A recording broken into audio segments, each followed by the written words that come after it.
أستغفر الله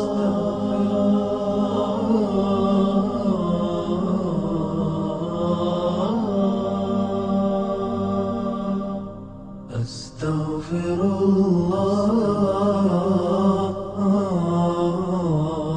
عن ابن عباس رضي الله عنهما قال: قال رسول الله صلى الله عليه وسلم: من لزم الاستغفار جعل الله له من كل ضيق مخرجا ومن كل هم فرجا ورزقه من حيث لا يحتسب.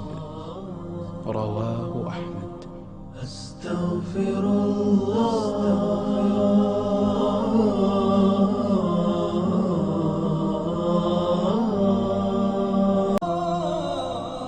عن زيد رضي الله عنه أنه سمع رسول الله صلى الله عليه وسلم يقول: من قال أستغفر الله الذي لا إله إلا هو الحي القيوم وأتوب إليه 3 غفر له وإن كان فر من الزحف.